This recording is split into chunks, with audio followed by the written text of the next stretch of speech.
अस्सलाम वालेकुम। उम्मीद है आप सब खैरियत से होंगे।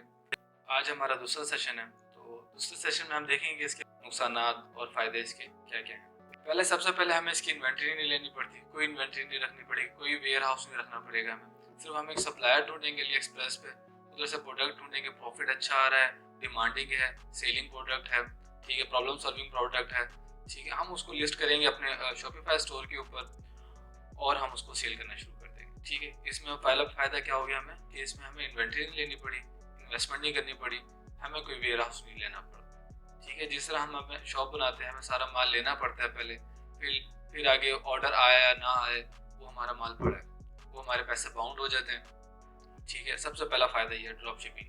आपको इन्वेंटरी नहीं लेनी पड़ी, आपको वेयर हाउस नहीं लेना पड़ा। दूसरा दूसरा फ़ायदा क्या है कि इसमें कोई ऑफिस नहीं चाहिए, आपको कोई स्टाफ मेंबर नहीं चाहिए, ठीक है। कोई किसी चीज़ की भी चेक एंड बैलेंस नहीं है। मतलब कि जिस तरह हम कोई ऑफिस है उसमें आपको स्टाफ रखना पड़ेगा, चेक एंड बैलेंस रखना पड़ेगा। एक छोटी सी दुकान भी लेते हैं हम, किराने की दुकान, तो हम सारी चीज़ें मेंटेन करनी पड़ती हैं कि इतनी चीज़ आई, इतनी चीज़ गई, ठीक है। उसके लिए एक बंदा हायर करना पड़ेगा, दुकान चाहिए आपको, उसका एक्सपेंस है, बिजली का एक्सपेंस है, ठीक है, उसकी मेंटेनेंस का एक्सपेंस है, एटसेट्रा एटसेट्रा।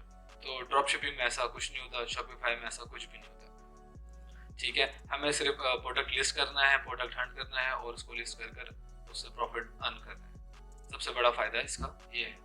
ये सेकंड फ़ायदा हो गया। And the third one is no shipping. No shipping का क्या फ़ायदा है? मिसाल हमारे पास कोई दुकान है, हमारे पास ऑर्डर आता है, अब हमें टेंशन होगी कि यार उसको ऑर्डर पहुँचा, नहीं पहुँचा, कहाँ दरमियान में रुक गया, ठीक है।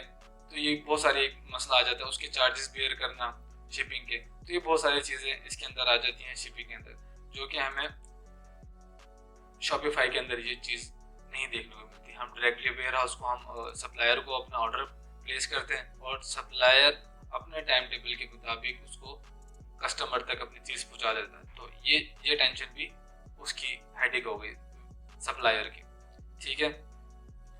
अगर हम डेली इसके ऊपर 4 से 5 घंटे मेहनत करें, सबसे पहले इरादा करें और उसके बाद मेहनत करें।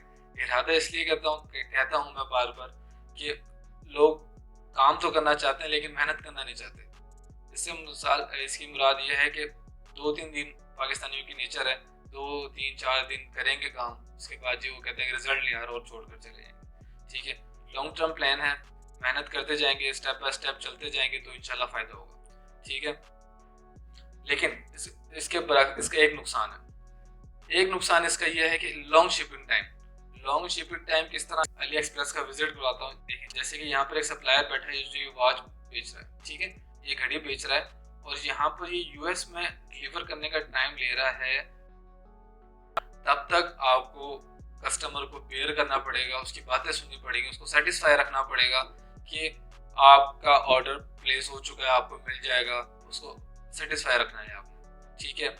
तो ये एक हेडेक है इसके अंदर, ये इसका एक नुकसान है क्योंकि वेयर हाउस चाइना में होता है, चाइना से जाने में, अमेरिका जाने में 1 महीना तो कम से कम लग ही जाता है। 1 महीना ना सही तो 15 दिन तो मिनिमम लग ही जाएंगे आपके। तो ये इसका एक नुकसान है, ठीक है। फायदे बहुत सारे हैं, नुकसान एक है। अगर हम उसको ओवरकम करना चाहें तो ये हो सकता है, अगर आपकी कम्युनिकेशन स्किल्स अच्छी हैं तो आप कस्टमर को सेटिस्फाई कर सकते हैं, 1 महीने तक रोक सकते हैं, कोई इसमें बड़ी बात नहीं है, ठीक है।